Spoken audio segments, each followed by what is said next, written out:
started to research here, we found that the brain preferred to function more than at any other frequency on 5, 10, and 20 vibrations per second. My question was, if this is so, could we say that one is better than the other? And I found that the 10-cycle frequency was the strongest of the three. The strongest, the most stable frequency, which is where we have the connection to the right brain hemisphere. Then looking into this, I noticed that 90%, 9 out of 10 human beings were using the 20-cycle vibration connected to the left brain hemisphere to function on, to do their thinking with. And I found that only 10% of humanity were using the 10-cycle vibration to think and the 20-cycle vibration to act. Meaning, those that function normally, we say now, the best way to go is to think on 10 and to act on 20. It's as though the left brain hemisphere that reigns in the physical world, the visible world of the body, we should function on 20 for acting. But to think with, we should think with the right brain hemisphere. The right brain hemisphere reigns in the invisible world of the mind. There's no limit to what the mind can do here.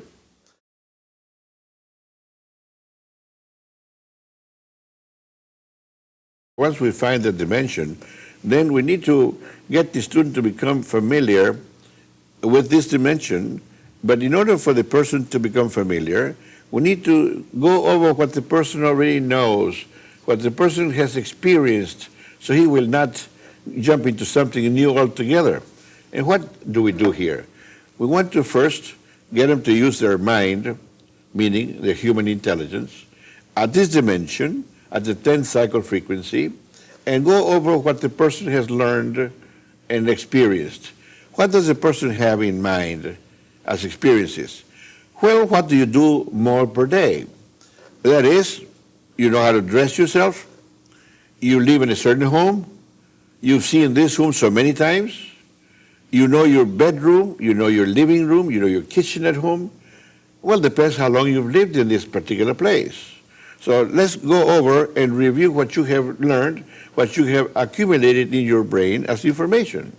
What experiences do you have that we want to go over, but now we want to go over not with the left brain hemisphere, but now with the right one, because you are now at 10 cycles per second.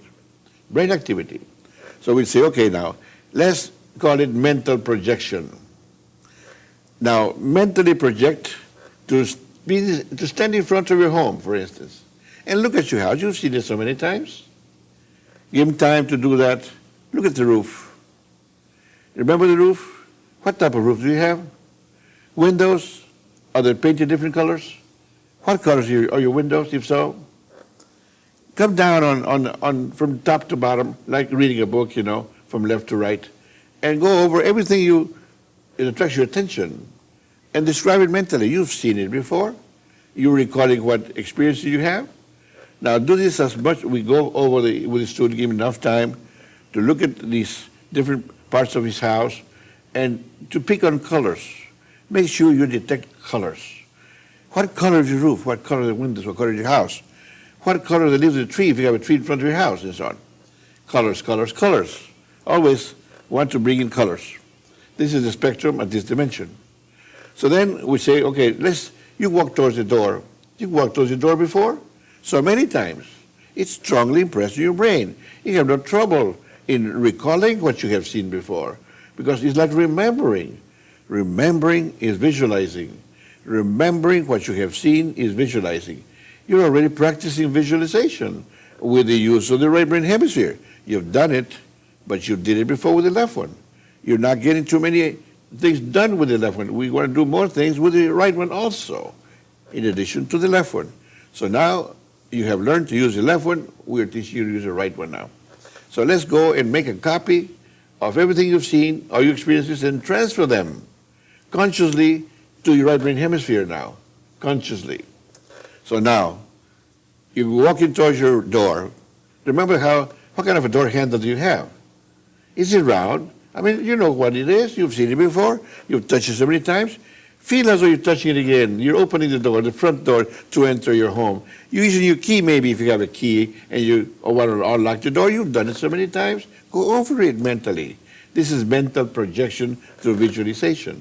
Learning to use the right brain hemisphere. Person has done this so many times, but using the left one. Want to transfer all that information to the right to get started in learning to use the right brain hemisphere. Once he gets inside the house, close the door behind you. Now stand in the center of your living room, let's suppose. We want you to face the south wall. You know which is south, mentally. Even now, doesn't matter whether your body is facing north or east or west, but mentally we want you to face south. Now concentrate on the south wall in your living room. You can do that. You've been here before. You've been here in your living room where the lights are turned off at night. You've been here when the lights are turned on at night. You've been here when no lights are on or off, but during the daytime. You know what kind of light enters what window and what you have in front of you, what furniture is to your left, what furniture is to your right. Remember this. What furniture is in back of you.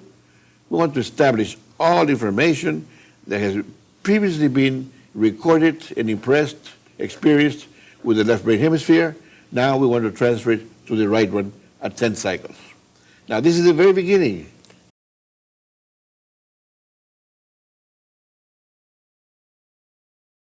Remember that we mentioned the step-by-step procedure in how to remember things and establish points of reference on the right brain hemisphere that have been impressed previously in the left one, meaning transfer your experiences of things that you have seen to the right brain hemisphere. Once we have done this, then we move one step further. We say, for instance, we start going into things that you've never done before. So we start creating new ideas. For instance, we mentioned for you to be standing in the center of your living room, facing the south wall. And then we say, you have been here before. You know what furniture is in front of you, even with your eyes closed. Or if you're standing here at night with the lights turned off. Because you have been here before. You know what items, pieces of furniture are in front of you, to your left, to your right, in back of you, and so on. Now, we say, imagine walking towards the south wall. You want to touch the south wall with your hand. You see, now we are adding something that maybe this person never has done before. The person maybe never walked toward the south wall to touch the south wall. And we say, extend your arm, your right hand, and place your palm on the south wall. Touch the wall. We're doing it mentally. Well, he didn't have this point of reference with the left brain hemisphere. So we're establishing new points of reference now, which means using our imagination, because if you have not done it before, you're not going over past experiences, you're not recalling what you have seen or done, you're doing it for the first time in this dimension, you need to imagine it. That's imagination now, creating something or doing something here for the first time. Meaning doing something that you've never done even with the left brain hemisphere. So now the person is told to touch the wall. Get the feel of it. Is it rough? Is it smooth? Is it cold? Is it warm or hot, whatever? Get some more of your senses involved. The sense of touch, for instance, now. Say. Use the sense of touch with imagination. And we say, whatever you imagine that it is like, this is what it is for you here in this dimension.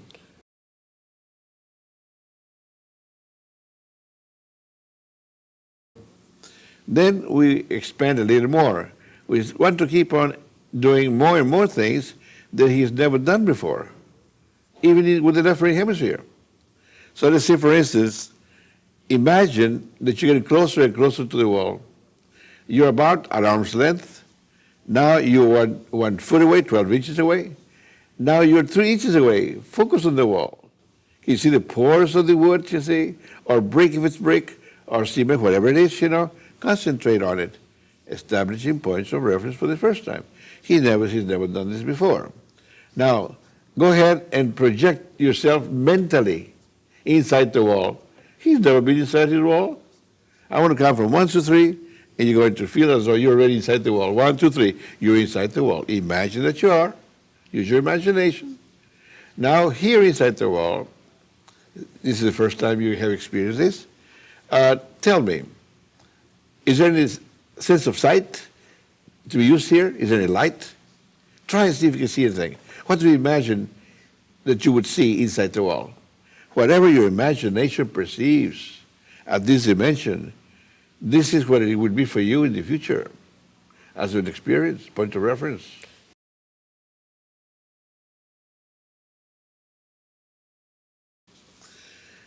In other words, we're establishing points of reference with the imagination.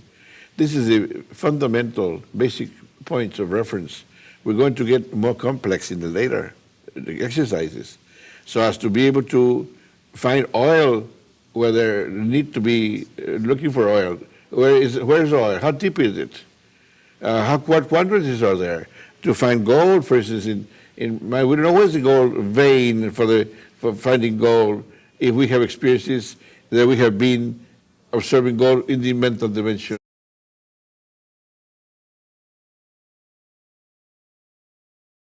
See, with your mind you can do anything, but you need to establish points of reference that if you find something, encounter something, how are you going to distinguish it? You have to have a previous experience in order to correlate with it.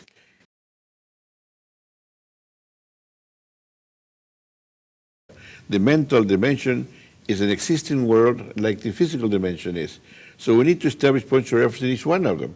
When you mention that the child touching the toy that is, and that later he touches it again, he knows what he's feeling, he can know what it is even with his eyes closed, once he has a previous experience in touching it and how it felt, you see. He doesn't have to see it to know that it's a toy. He will, with his eyes closed, guess correctly it's the toy because he has a previous experience. So it's the same thing here. When you start establishing points of reference or initial points of reference, initial experiences, with as many things as we can think of. In the inanimate world, the most common things that we expect to do, what are our needs? In the vegetable kingdom, for instance, also, we say inanimate world, physics, animate, vegetable, animate, animal, animate, human. We want to establish points of reference in every one dimension, in one kingdom.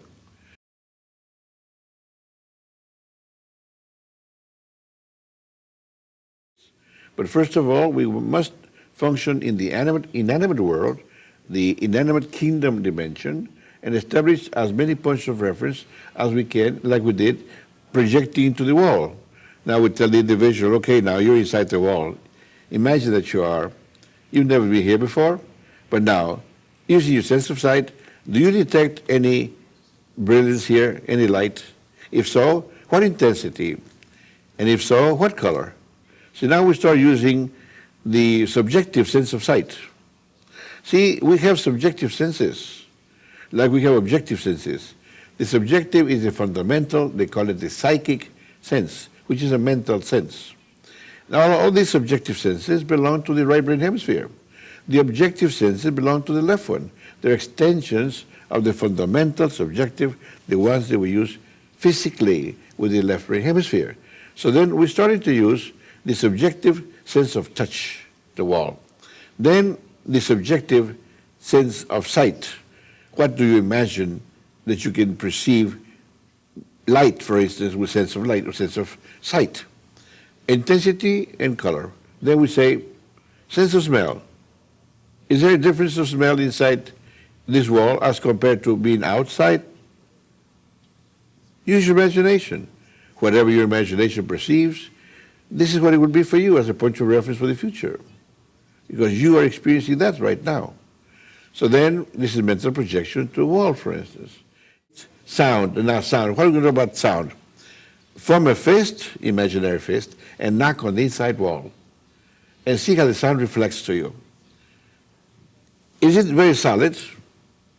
Whatever your imagination perceives as a reflection from what you're doing is what you will use as a point of reference in the future with your mind, you see. So now we're working still with the imagination in the inanimate world. See? Now this is part of the mental gymnastics involved in the course. Now once we do all of this, starting to develop the use of our imagination at the 10th cycle dimension, using the right brain hemisphere and so on, we move into other areas of inanimate matter, such as detection of metal, for instance. We will objectively bring into class pieces of metal. We say, well, stainless steel, copper, brass, lead, pieces of metal that the students become acquainted with, to touch them, to smell the different metals, smell the stainless steel, smell the copper, objectively, to establish initial points of reference in the world of the left brain hemisphere. Now, once a person has established the use of all his senses, how it feels, how it smells, how it tastes, whatever he wants to do, all his physical senses, with stainless steel, then does likewise with brass, then copper and lead, then we project into the mental dimension. Imagine that you're holding the piece of stainless steel in your hand. Imagine that you bring it closer to your face. Remember you did it before? Play back those points of reference. Review them mentally now with your left brain hemisphere, as you do with the left brain hemisphere. So what we're doing is, once we have established those experiences in the left brain hemisphere, we are transferring them over to the right brain hemisphere. These individuals, when at 20 cycles, made initial impressions. Now, at 10 cycles, they're taking those impressions and establishing them in the right brain hemisphere dimension. So they go right over the same thing again. You're feeling the piece of metal and so forth. You even touch your forehead with it, remember? Because this is what we tell them to do, touch your forehead with them. Now, how far more can you go from here? Physically, you cannot go any further than touching the piece of metal to your forehead. Now, mentally, we're going to project inside the stainless steel. So now we say you project already inside the stainless steel. Use your imagination. Now, go ahead and tell us what kind of light or amount of light, color light do you see here? Is there any light? Do you imagine that there would be? Whatever you imagine, that's what counts here. He's establishing points of reference. The intensity of light, the color of light inside the stainless steel, the way it smells, the sounds when you knock on the inside with your bare knuckles and so on, all this impressed. So we're establishing points of reference, continue to establish points of reference in the inanimate matter kingdom that contains no intelligence.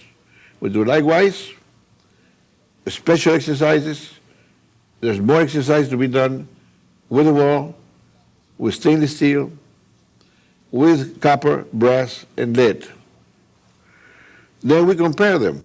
We want to see how do they appear in the physical to you, and how do they appear in the mental with the right brain hemisphere.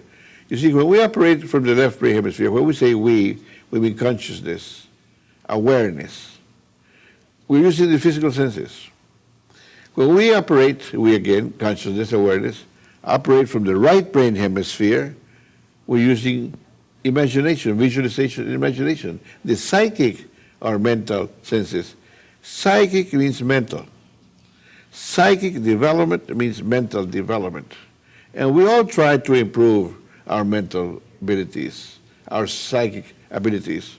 And we can improve them a great deal by learning to use better not only the left brain hemisphere, but also to learn to use the right one. And this is the step-by-step procedure that we start using.